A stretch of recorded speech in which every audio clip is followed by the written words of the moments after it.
Hi to all. Here we are going to see about insulating materials, desirable properties, temperature rise, and insulating materials.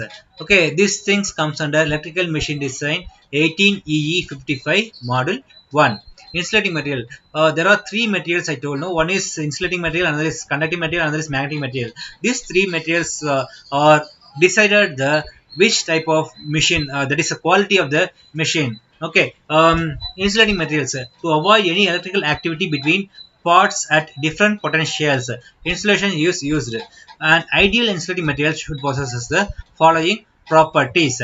Okay, insulating material will be placed between primary and secondary in the case of transformer, in the case of motor, stator and rotor, the same in the case of generator, also same way, stator and rotor. Okay, so that materials, some of the properties it should have. Okay, should have high dielectric strength. What is high dielectric strength? Dielectric strength is nothing but the withstanding capacity of that insulating material acting as a insulator. Suppose, let us consider paper. Okay, if we apply between the if we apply the voltage between that paper sheet. Okay, if it can withstand up to 100 volt or 200 volt. Okay, if the voltage increases more than 200, okay, that paper will be burned. Okay, that is called dielectric strength. Up to 200 volt, that paper acting as a insulator. Once it reaches that value, what will happen? That dielectric strength of that paper will be broke. Okay, so it automatically becomes a conductor. So the insulating material what we chosen for the motor or generator or transformer should have high dielectric strength. That means it has to withstand for a high value of voltage. Okay, next one, should withstand high temperature. Yeah, it's a very important point for that dielectric. Okay, if we are using in motor and transformers, normally the power transformers or with the huge size of motors or generators, that current present in that armatures or in the primary secondary will be very high. When the current value will be high, the temperature of that circuit will also be very high. So that insulating material should have capable of withstanding that high temperature. So it's an ideal machine, sir. Ideal insulator should have high temperature capacity as well as high dielectric strength capacity. Should have good thermal conductivity. Yeah, that material should not carry the temperature and withhold the temperature. It has to conduct the temperature outside. Okay, otherwise that material will be burned. So whenever the temperature reaches that insulation, it has to pass to the outside the world. Okay, so the high thermal conductivity will make that insulations as a insulator. When the temperature increases in the insulations, the insulation properties will also be becomes the conductors. Okay, so it should be a good thermal conductivity. Should not undergo thermal oxidation. Oxidation, when the oxygen reacts with that particular metal or particular material, it becomes oxidations. That things should not be happen when that material is used.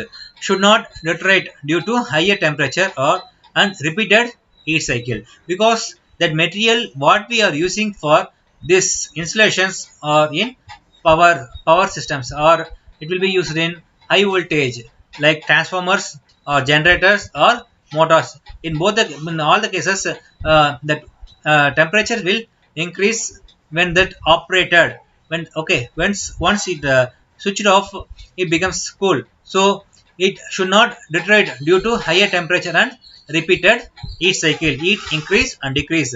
That things should not affect that type of materials. We should go for insulating materials. Should have high value of resistivity. Yeah, like 10 to the power of 18 ohms per centimeter. Okay, so the high value of resistivity, it should not conduct the current or voltage from one end to another end. That insulation material should act as an insulator.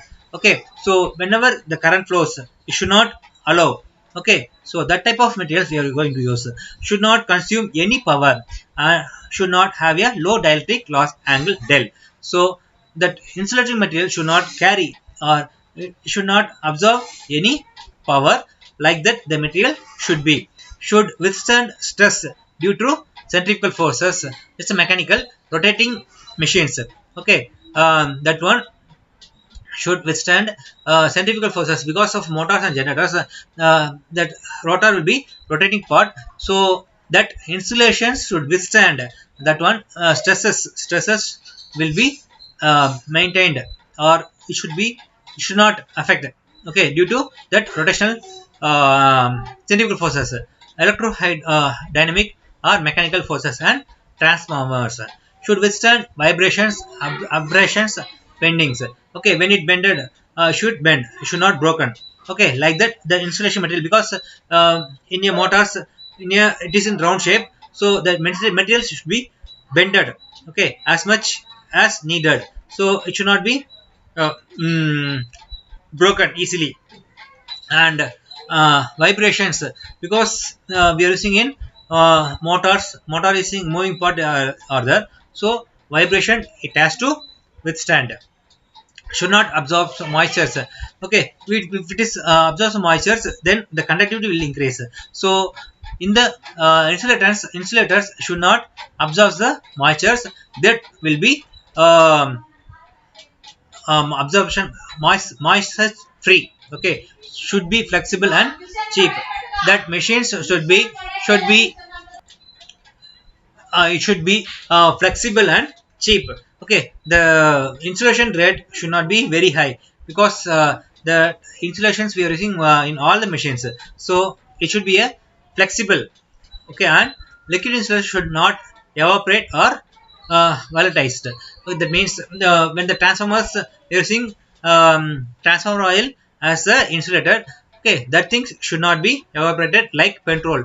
Okay, because if it evaporated, then the machine performance will be reduced. Insulating materials can be classified as solid, liquid, and gaseous, and vacuum. Okay, the term insulating materials in the term insulating materials, also insulating materials, gas vacuum, used in the classified in solid, liquid. Term materials in a broader sense of digestionate and insulating liquids, gas, and vacuum. Okay, fibrous or inorganic animals or plants, organic, natural or synthetic papers, wood, cardboard, cotton, jute, silk, etc. are the type of insulations of solid. Okay, rayon, nylon, terylene, absence, fiberglass. This also as a solid insulations. Plastic resins, natural resins, amber, shellac, synthetic resins, phenomenal. These are the things also, and rubber, natural rubber, synthetic rubber, betadine, minerals, mica, marble. Okay, ceramics, porcelain, sterlite, alumina. Okay, glass, soda lime glass. Okay, non-resins, liquid, mineral oil. Okay, petroleum byproduct, synthetic oil, arsenal. Okay, varnish, French polish. These are things comes under liquid. And air, gaseous, air used as switches in air conditioners, transmission and distribution lines. Nitrogen used as in capacitors. Okay, hydrogen uses as halogens like fluorine. Okay, no insulating materials in practice satisfies all the desirable properties. Okay, there are a material which satisfies most of the desirable properties must be selected for that materials. So in relays, SF6 sulfur hexafluoride, which is also used for the relays. Okay, SF6 relays, circuit breakers, we are using that one. Okay, so all the materials, which one is good, that one we should use for the insulation proper insulating materials. Based on that, where we use the material, and for the which type of material. Thank you.